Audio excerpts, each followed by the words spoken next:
साथियों, आप में से कई लोगों को पता होगा कि जो हमारा सूचना का अधिकार, जो राइट टू इंफॉर्मेशन एक्ट है, वो संशोधित कर दिया गया है और बहुत ही बुरी तरीके से उसको कमजोर करने की लगातार कोशिश चल रही है केंद्र सरकार की।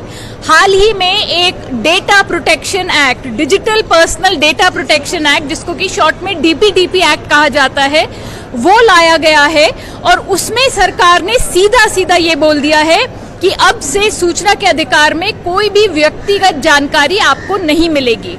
आरटीआई कानून में पहले से ही व्यक्तिगत जानकारी को देखते हुए ध्यान दिया गया था, जिसमें कि ये लिखा हुआ था कि यदि कोई भी ऐसी व्यक्तिगत जानकारी हो जिसका जनहित से कुछ लेना देना ना हो या पब्लिक एक्टिविटी से कोई रिलेशन ना हो या ऐसी जानकारी जिससे किसी की निजता को ठोस पहुंचेगा, वैसी जानकारी नहीं मिल सकती थी, लेकिन बाकी सारी जानकारी मिल सकती थी।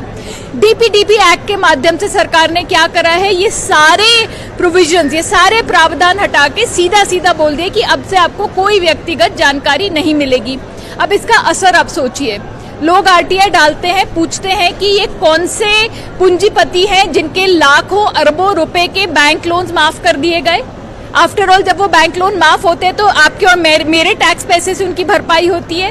तो कौन है ये पसंदीदा, जो इनके चुने हुए जो कैपिटलिस्ट हैं जिनके ये लोन माफ करते हैं? अब आप उनका नाम पूछेंगे तो सरकार बोलेगी ये तो व्यक्तिगत जानकारी है, हम आपको नहीं देंगे। हम जानकारी मांगना चाहते हैं कि भाई किस किस को राशन नहीं मिला, किस किस को नरेगा में वेजेस नहीं मिले, क्योंकि अब संघर्ष तो तभी कर पाते जब आपके पास जानकारी हो। सरकार बोलेगी ये तो व्यक्तिगत जानकारी है, हम आपको नहीं देंगे। आरटीआई में लोग पूछते हैं कि हमें जजेस की, हमें सरकारी नौकरों की, हमें पब्लिक सर्वेंट्स की संपत्ति का ब्यौरा दीजिए। भाई कितना पैसा है, कितनी जमीन है, कितनी गाड़ियां हैं? कहीं ऐसा तो नहीं है कि जो उनके नॉन सोर्सेज ऑफ इनकम है उससे बहुत ज्यादा उनके पास संपत्ति है? कल को आपको बोला जाएगा कि आपको संपत्ति का ब्यौरा नहीं मिलेगा। कल को ये भी हो सकता है कि सरकार बोले कि अब से हम इलेक्टोरल लिस्ट को भी हम पब्लिक में नहीं डालेंगे, क्योंकि उसमें भी तो व्यक्तिगत जानकारी है, आपका नाम, आपका पता।